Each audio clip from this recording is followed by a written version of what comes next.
El libro de Esther. El banquete del rey.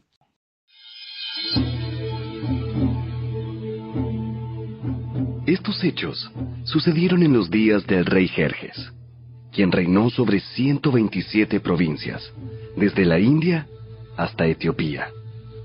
En esa época, Jerjes gobernaba su imperio desde el trono real, ubicado en la fortaleza de Susa. En el tercer año de su reinado, hizo un banquete para todos sus nobles y funcionarios. Invitó a todos los oficiales del ejército de Persia y Media, y también a los príncipes y nobles de las provincias.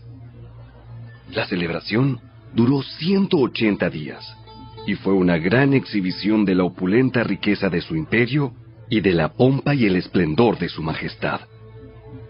Cuando todo terminó, el rey ofreció un banquete para todo el pueblo, que se encontraba en la fortaleza de Susa, desde el más importante hasta el más insignificante. El banquete duró 7 días y se realizó en el patio del jardín del palacio. El patio estaba elegantemente decorado con cortinas de algodón blanco y colgantes azules, sostenidos con cuerdas de lino y cintas de color púrpura que pasaban por anillos de plata incrustados en columnas de mármol. Había divanes de oro y de plata sobre un piso de mosaicos de cuarzo, mármol, nácar y otras piedras costosas. Las bebidas se servían en copas de oro de distintos diseños, y había vino real en abundancia, lo cual reflejaba la generosidad del rey. Por decreto del rey, no había límite de consumo, porque el rey había dado instrucciones a todos los empleados del palacio de que sirvieran a cada hombre cuanto quisieran. Al mismo tiempo, la reina Vasti hizo un banquete para las mujeres en el palacio real del rey Jerjes.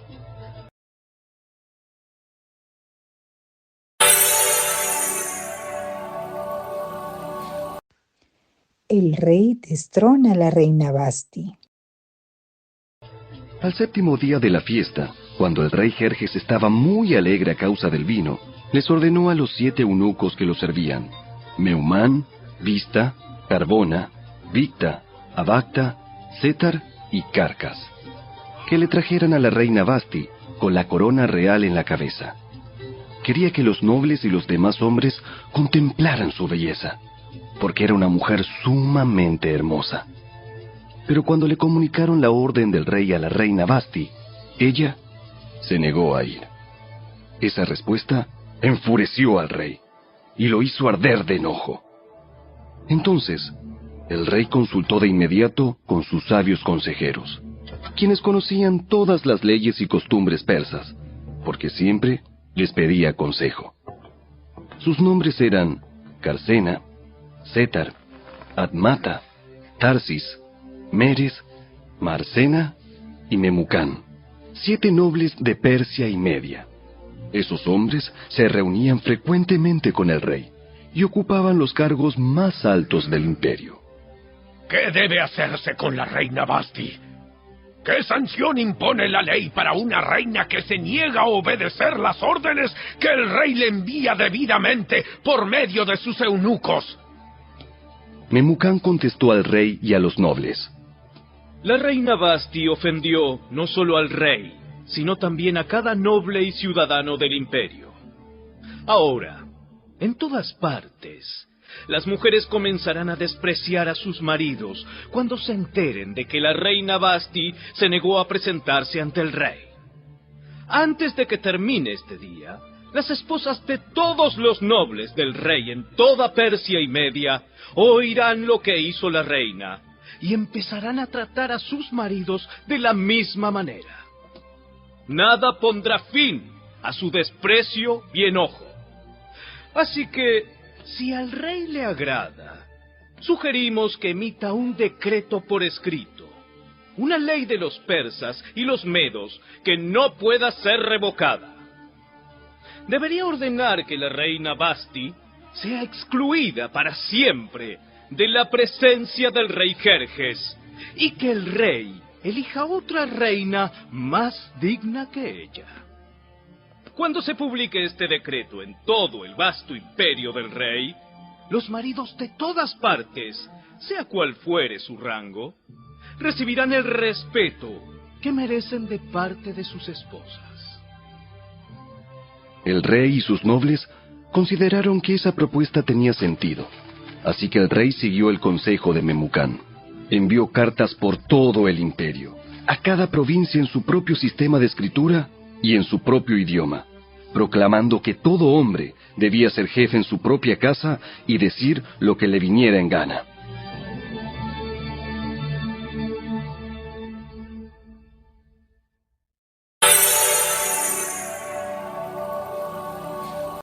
Ester se convierte en reina. Una vez que se le pasó el enojo, Jerjes comenzó a pensar en Vasti y en lo que ella había hecho, y también en el decreto que él había firmado. Así que sus asistentes personales sugirieron lo siguiente: busquemos en todo el imperio jóvenes hermosas y vírgenes para el rey. Que el rey nombre delegados en cada provincia para que reúnan a esas hermosas jóvenes en el harén real en la fortaleza de Susa. Hegai, el eunuco del rey a cargo del harén, se ocupará de que todas ellas reciban tratamientos de belleza. Después, la joven que más agrade al rey será reina en lugar de Vasti. Al rey le pareció muy bueno ese consejo, así que decidió ponerlo en práctica. Por esos días, en la fortaleza de Susa, había un judío llamado Mardoqueo, hijo de Jair. Pertenecía a la tribu de Benjamín, y era descendiente de Cis y Simei. Su familia había estado entre los que, junto con Joaquín, rey de Judá, fueron desterrados de Jerusalén y llevados a Babilonia por el rey Nabucodonosor.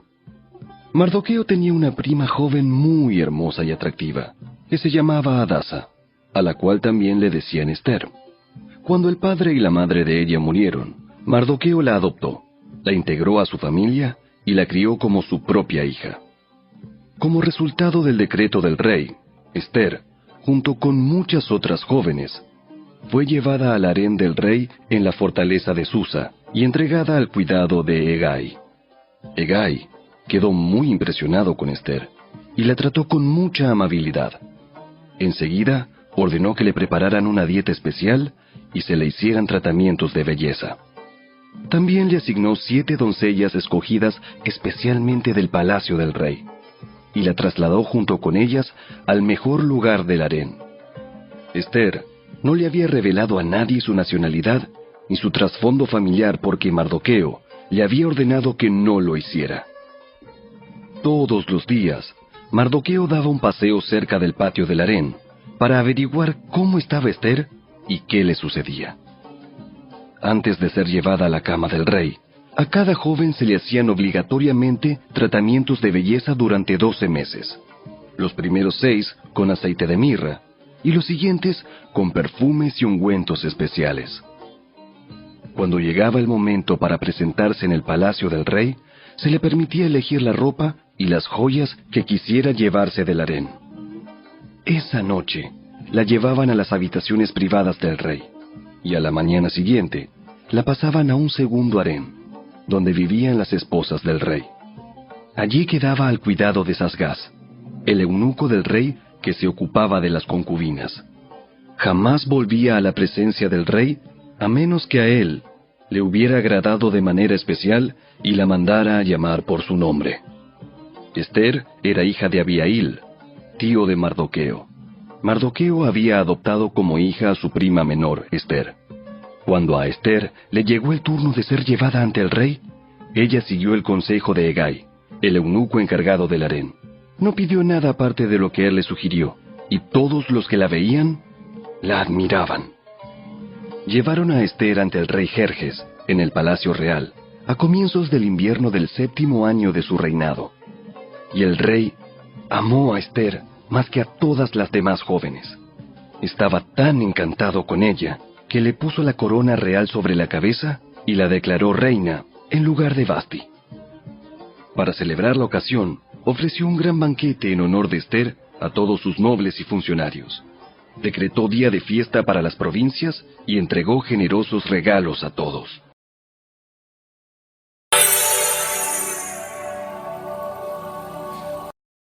Mardoqueo descubre una conspiración.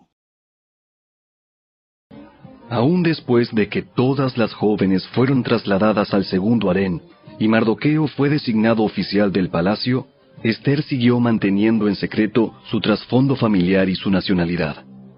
Todavía seguía los consejos de Mardoqueo, tal como cuando vivía en su casa. Cierto día, mientras Mardoqueo estaba de guardia en la puerta del rey, dos de los eunucos del rey, Bigtana y Teres, guardias que custodiaban la entrada a las habitaciones privadas del rey, se enojaron con el rey Jerjes y conspiraron para asesinarlo. Pero Mardoqueo se enteró del complot y le pasó la información a la reina Esther. Entonces ella se lo contó al rey y le dio el crédito a Mardoqueo por la noticia. Cuando se hizo la investigación y se confirmó que lo que decía Mardoqueo era cierto, los dos hombres fueron atravesados con un poste afilado. Todo el suceso quedó registrado en el libro de la historia del reinado del rey Jerjes.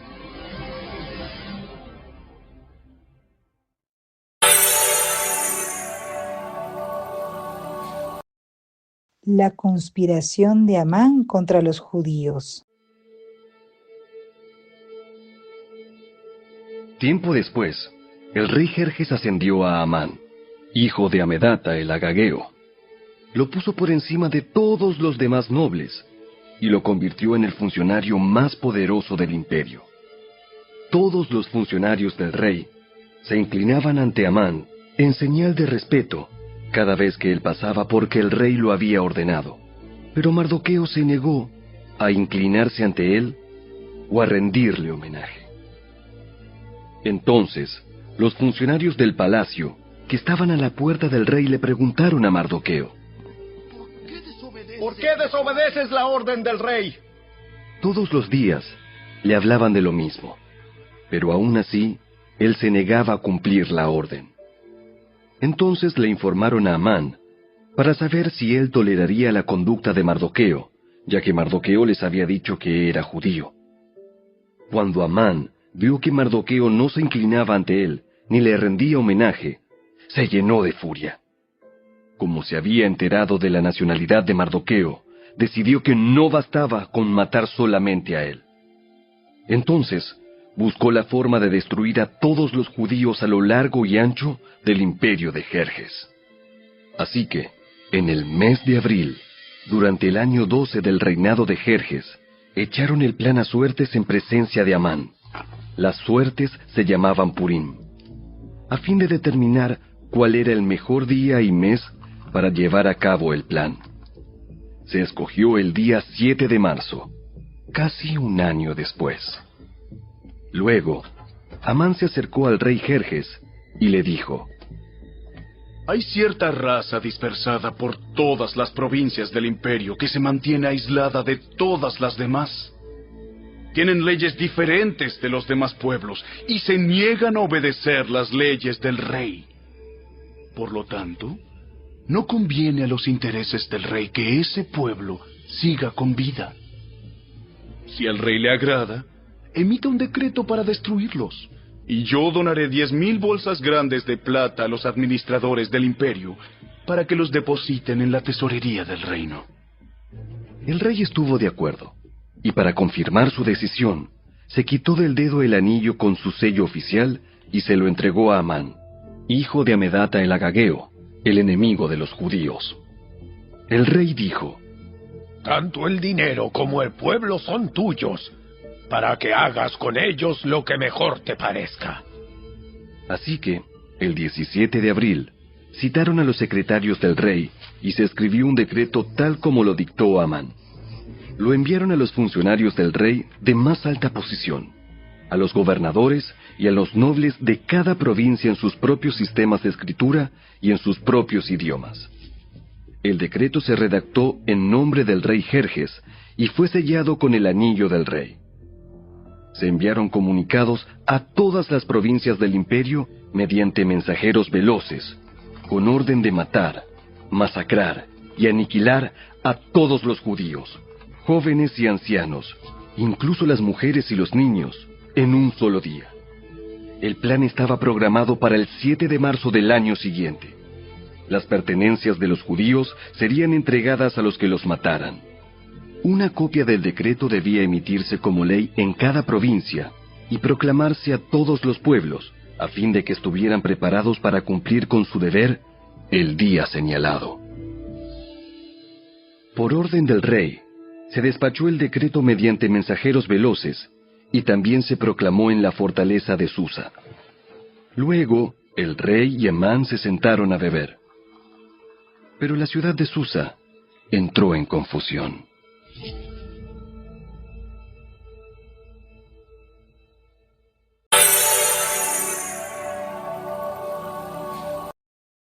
Esther acepta ayudar a los judíos. Cuando Mardoqueo se enteró de todo lo que había ocurrido, se rasgó su ropa, se vistió de tela áspera, se arrojó ceniza y salió por la ciudad llorando a gritos con un amargo lamento. Llegó hasta la puerta del palacio, porque no se permitía que nadie entrara por la puerta del palacio vestido de luto. A medida que la noticia del decreto real llegaba a todas las provincias, había más duelo entre los judíos. Ayunaban, lloraban y se lamentaban, y muchos se vestían con tela áspera y se acostaban sobre ceniza. Cuando las doncellas y los eunucos de la reina Esther se le acercaron y le contaron lo de Mardoqueo, ella se angustió profundamente. Le envió ropa para reemplazar la tela áspera, pero él la rechazó. Luego, Esther llamó a Atac, uno de los eunucos del rey que había sido designado como su asistente. Le ordenó que fuera a ver a Mardoqueo y averiguara qué era lo que le preocupaba y por qué estaba de luto. Entonces Atac salió a buscar a Mardoqueo a la plaza, frente a la puerta del palacio. Mardoqueo lo puso al tanto de todo lo que había pasado. Hasta le dijo el monto exacto de dinero que Amán había prometido depositar en la tesorería del reino para la destrucción de los judíos. Mardoqueo le entregó a Atac una copia del decreto emitido en Susa, que ordenaba la muerte de todos los judíos. Le pidió a Atac que se lo mostrara a Esther y le explicara la situación. También le pidió a Atac que la exhortara a presentarse ante el rey para suplicarle compasión e interceder a favor de su pueblo. Así que Atac volvió a Esther con el mensaje de Mardoqueo. Entonces Esther le ordenó a Atac que volviera a ver a Mardoqueo y le diera el siguiente mensaje. Todos los funcionarios del rey e incluso la gente de las provincias saben que cualquiera que se presenta ante el rey en el patio interior sin haber sido invitado está condenado a morir, a menos que el rey le extienda su cetro de oro, y el rey no me ha llamado a su presencia en los últimos 30 días. Así que Atac le dio el mensaje de Esther a Mardoqueo. Mardoqueo le envió la siguiente respuesta a Esther. No te creas que por estar en el palacio escaparás cuando todos los demás judíos sean asesinados. Si te quedas callada en un momento como este, el alivio y la liberación para los judíos surgirán de algún otro lado, pero tú y tus parientes morirán. ¿Quién sabe si no llegaste a ser reina precisamente para un momento como este?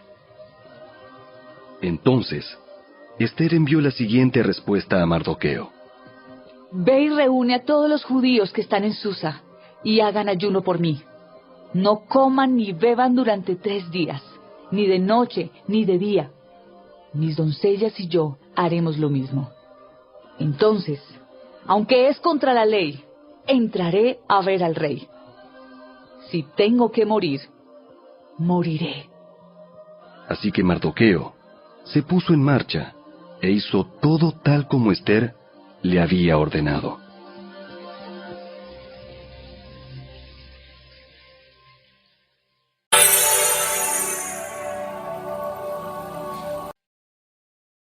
El banquete de Esther.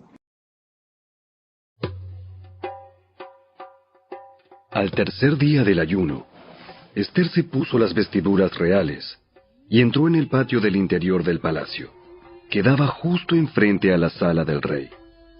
El rey estaba sentado en su trono real, mirando hacia la entrada. Cuando vio a la reina Esther de pie en el patio interior, ella logró el favor del rey y él le extendió el cetro de oro. Entonces Esther se acercó y tocó la punta del cetro. Entonces el rey le preguntó: ¿Qué deseas, reina Esther? ¿Cuál es tu petición? Te la daré, aun si fuera la mitad del reino. Y Esther contestó: Si al rey le agrada, venga el rey con Amán hoy al banquete que preparé para el rey. El rey se dirigió a sus asistentes y dijo: Díganle a Amán que venga deprisa a un banquete, como lo ha solicitado Esther. Así que el rey y Amán fueron al banquete preparado por Esther. Mientras bebían vino, el rey le dijo a Esther: Ahora dime lo que realmente quieres. ¿Cuál es tu petición? Te la daré, aun si fuera la mitad del reino. Esther contestó: Mi petición y mi más profundo deseo es que, si he logrado el favor del rey, y si al rey le agrada conceder mi petición y hacer lo que le pido, le ruego que venga mañana con Amán al banquete que prepararé para ustedes. Entonces explicaré de qué se trata todo este asunto.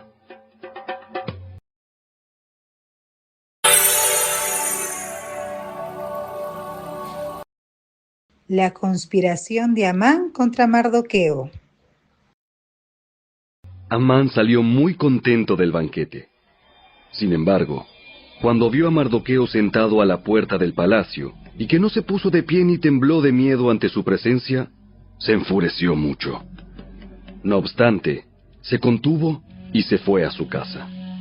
Luego, Amán reunió a sus amigos y a Ceres, su esposa, y se jactó ante ellos de su gran riqueza y de sus muchos hijos. Hizo alarde de los honores que el rey le había dado, y de la forma en que lo había ascendido por encima de todos los otros nobles y funcionarios. Amán también añadió: Y eso no es todo. La reina Esther nos invitó exclusivamente al rey y a mí a un banquete que preparó para nosotros. Y me invitó a cenar mañana nuevamente con ella y con el rey. Sin embargo, todo eso no vale nada mientras ve al judío Mardoqueo sentado allí, a la puerta del palacio. Entonces Ceres, la esposa de Amán, y todos sus amigos sugirieron: Levanta un poste afilado. Levanta un poste afilado que mida 23 metros de altura. Y mañana por la mañana, pídele al rey que atraviese a Mardoqueo en el poste. Después de eso podrás seguir alegremente tu camino al banquete con el rey. A Amán le gustó la idea y ordenó que colocaran el poste.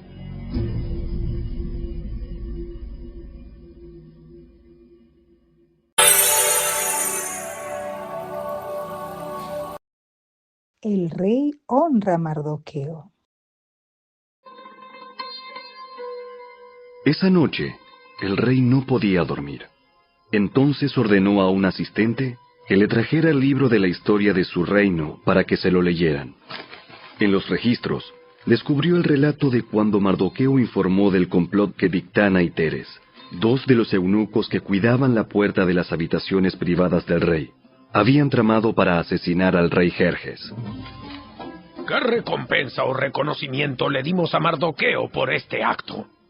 Sus asistentes contestaron: Nunca se ha hecho nada.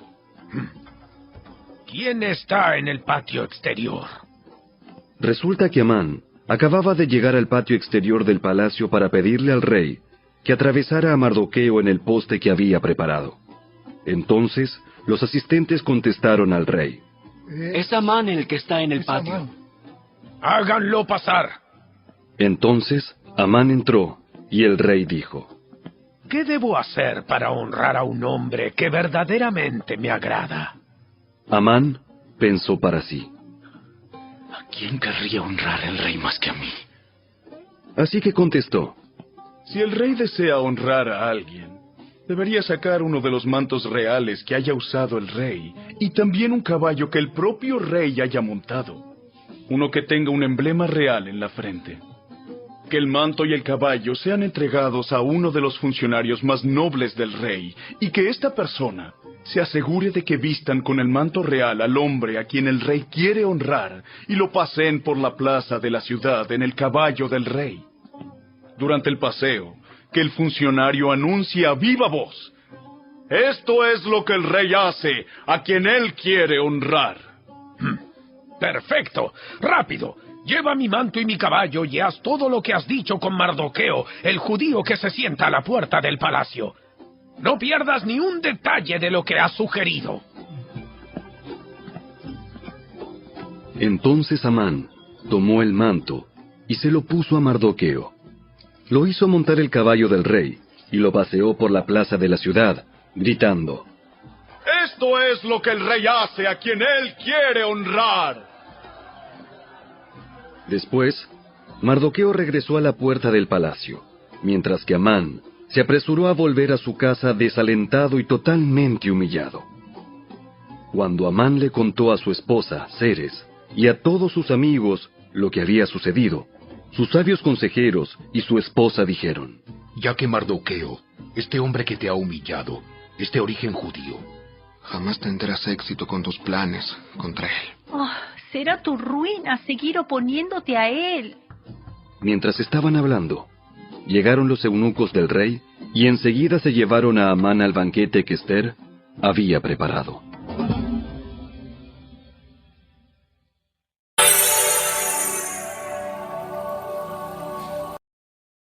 Amán es ahorcado en lugar de Mardoqueo.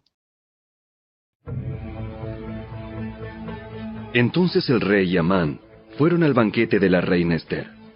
En esta segunda ocasión, mientras bebían vino, el rey volvió a decir a Ester: dime lo que desees, reina Ester. ¿Cuál es tu petición? Yo te la daré, aun si fuera la mitad del reino. La reina Ester contestó: si he logrado el favor del rey, y si al rey le agrada conceder mi petición, pido que mi vida y la vida de mi pueblo sean libradas de la muerte. Pues mi pueblo y yo hemos sido vendidos para ser muertos, masacrados y aniquilados. Si solo nos hubieran vendido como esclavos, yo me quedaría callada, porque sería un asunto por el cual no merecería molestar al rey. ¿Quién sería capaz de hacer semejante cosa? ¿Quién podría ser tan descarado para tocarte a ti? Ester contestó: este malvado Amán es nuestro adversario y nuestro enemigo. Amán se puso pálido de miedo delante del rey y de la reina. Entonces el rey, enfurecido, se levantó de un salto y salió al jardín del palacio. Amán, en cambio, se quedó con la reina Ester para implorar por su vida, porque sabía que el rey pensaba matarlo. En su desesperación, se dejó caer sobre el diván donde estaba reclinada la reina Ester, justo cuando el rey volvía del jardín del palacio. El rey exclamó: ¡hasta se atreve a atacar a la reina aquí mismo, en el palacio, ante mis propios ojos! Entonces, en cuanto el rey habló, sus asistentes le cubrieron la cara a Amán en señal de condena. Luego, Arbona, uno de los eunucos del rey, dijo: Amán ha levantado un poste afilado de 23 metros de altura en el patio de su casa. Tenía pensado utilizarlo para atravesar a Mardoqueo, el hombre que salvó al rey de ser asesinado. ¡Que atraviesen a Amán en ese poste! Entonces, atravesaron a Amán con el poste que había levantado para Mardoqueo. Y la furia del rey se calmó.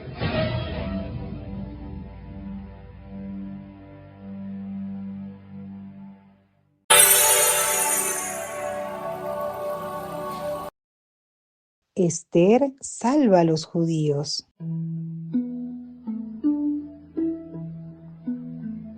Ese mismo día, el rey Jerjes entregó a la reina Ester las propiedades de Amán, el enemigo de los judíos. Luego, llevaron a Mardoqueo ante el rey, porque Ester le había contado al rey el parentesco que había entre ellos. El rey se quitó el anillo con su sello oficial, el cual había recuperado de Amán, y se lo dio a Mardoqueo. Y Ester nombró a Mardoqueo como encargado de las propiedades de Amán. Luego Ester volvió a presentarse ante el rey, cayó a sus pies y le suplicó con lágrimas que detuviera el plan siniestro que Amán, el agageo, había conspirado contra los judíos. Nuevamente el rey extendió su cetro de oro hacia Ester, de modo que ella se levantó y permaneció de pie delante de él. Ester dijo: Si al rey le place y yo he logrado su favor, y si al rey le parece correcto y yo le resulto agradable, que se emita un decreto que anule las órdenes de Amán, hijo de Amedata, el agageo, quien ordenó la destrucción de los judíos en todas las provincias del rey. Pues, ¿cómo podría soportar ver a mi pueblo y a mi familia ser masacrados y destruidos? Entonces el rey Jerjes dijo a la reina Ester y a Mardoqueo, el judío: Le he dado a Ester las propiedades de Amán, a quien atravesaron en un poste porque trató de destruir a los judíos. Ahora envíen un mensaje a los judíos en nombre del rey, que exprese lo que ustedes quieran, y séllenlo con el anillo del rey. Sin embargo, recuerden que todo lo que ya se ha escrito en nombre del rey, y lo que se ha sellado con su anillo, jamás puede ser revocado. Así que, el 25 de junio, reunieron a los secretarios del rey, y se escribió un decreto tal como Mardoqueo lo dictó. Lo enviaron a los judíos y a los funcionarios de más alta posición, a los gobernadores y a los nobles de las 127 provincias, que se extendían desde la India hasta Etiopía. Este decreto se escribió en los propios sistemas de escritura y en los propios idiomas de cada pueblo del imperio, incluido el de los judíos. El decreto se redactó en nombre del rey Jerjes y fue sellado con el anillo del rey.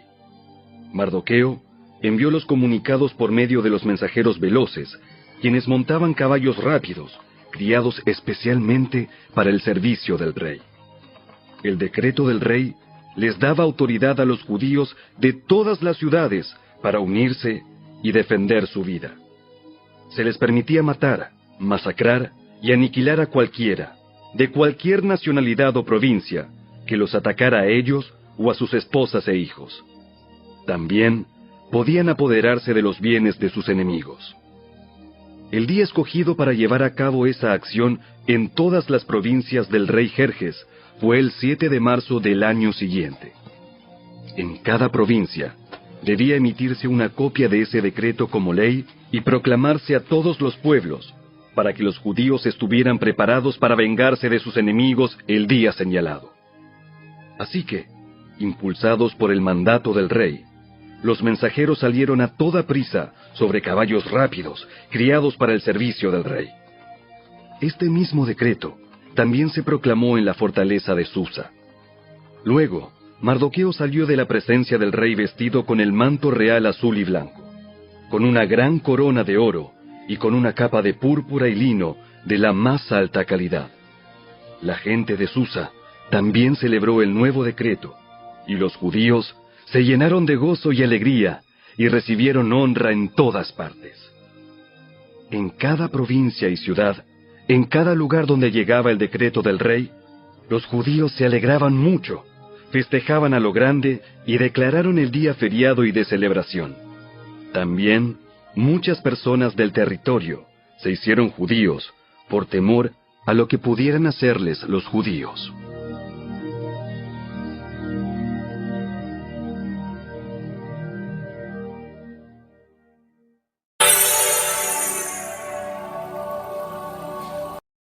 Los judíos destruyen a sus enemigos. Así que, el 7 de marzo, los dos decretos del rey entraron en vigencia. Ese día, los enemigos de los judíos tenían la esperanza de dominarlos, pero ocurrió todo lo contrario. Fueron los judíos quienes dominaron a sus enemigos. los judíos se reunieron en sus ciudades, en todas las provincias del rey, para atacar a todo el que intentara hacerles daño. Pero nadie pudo hacerles frente porque todos les tenían miedo. Además, todos los nobles de las provincias, los funcionarios de más alta posición, los gobernadores y los funcionarios reales ayudaron a los judíos por temor a Mardoqueo, pues a Mardoqueo lo habían ascendido a un alto cargo en el palacio del rey, y su fama se extendía por todas las provincias a medida que se hacía más y más poderoso. Así que, el día señalado, los judíos hirieron de muerte a sus enemigos a filo de espada. Mataron y aniquilaron a sus enemigos e hicieron lo que quisieron con quienes los odiaban. En la propia fortaleza de Susa, los judíos mataron a 500 hombres. También mataron a Parsandata, a Dalfón, a Aspata, a Porata, a Adalía, a Aridata, a Parmasta, a Arisai, a Aridai y a Baisata, los 10 hijos de Amán, hijo de Amedata, el enemigo de los judíos, pero no se quedaron con ninguna de sus pertenencias. Ese mismo día, cuando se le informó al rey el número de muertos en la fortaleza de Susa, hizo llamar a la reina Ester y le dijo: Los judíos mataron a 500 hombres solo en la fortaleza de Susa, además de los 10 hijos de Amán. Si aquí hicieron eso, ¿qué habrá pasado en el resto de las provincias? Ahora bien, ¿qué más quieres? Te será concedido. Dímelo y lo haré. Ester contestó: Si al rey le agrada que a los judíos de Susa se les dé permiso para hacer mañana lo que hicieron hoy, y que los cuerpos de los 10 hijos de Amán sean atravesados en un poste. El rey estuvo de acuerdo, y el decreto se hizo público en Susa. Atravesaron los cuerpos de los 10 hijos de Amán.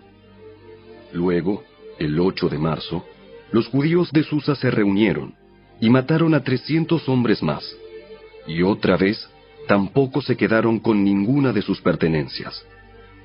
Mientras tanto, los demás judíos en todas las provincias del rey se reunieron para defender su vida. Quedaron aliviados de todos sus enemigos, al matar a 75,000 de los que los odiaban. Pero no se quedaron con ninguna de sus pertenencias. Eso ocurrió en todas las provincias el 7 de marzo, y el día 8 descansaron para celebrar su victoria con un día de fiesta y alegría.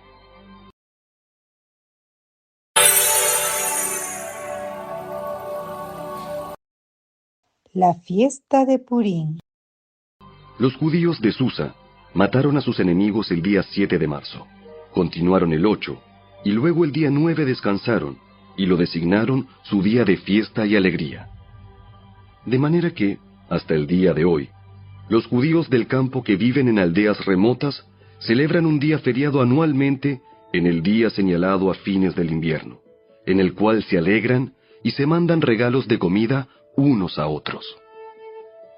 Mardoqueo registró esos acontecimientos y envió cartas a los judíos que vivían cerca y lejos, en todas las provincias del rey Jerjes, para motivarlos a celebrar cada año un festival durante esos 2 días. Les dijo que debían celebrar esos días con alegría y festejos, obsequiándose porciones de comida unos a otros y haciendo regalos a los pobres.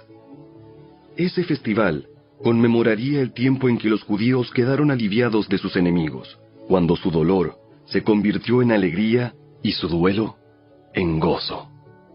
Así que los judíos aceptaron la propuesta de Mardoqueo y adoptaron esa costumbre anual. Amán, hijo de Amedata el Agageo, el enemigo de los judíos, había conspirado para aplastarlos y destruirlos en la fecha escogida al echar suertes. A las suertes se las llama Purim.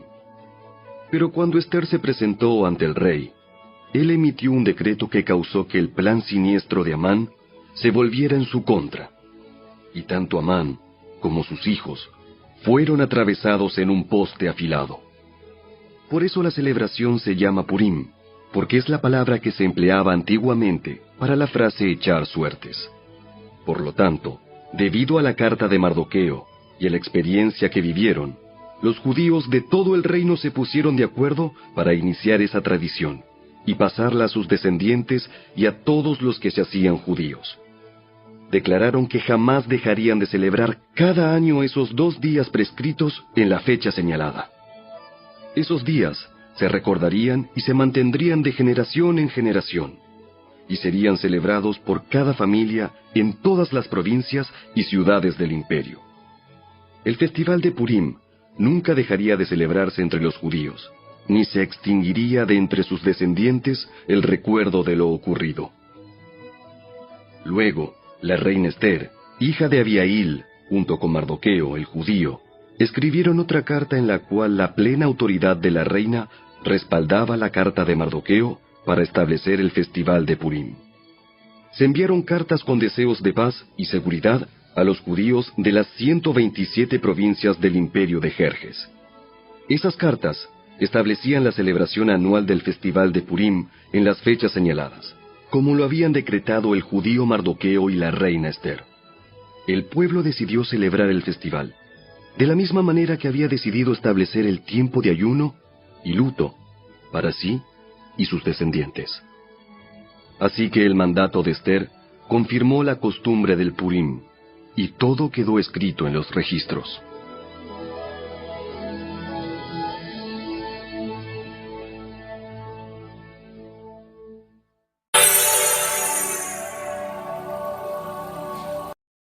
El ascenso de Mardoqueo.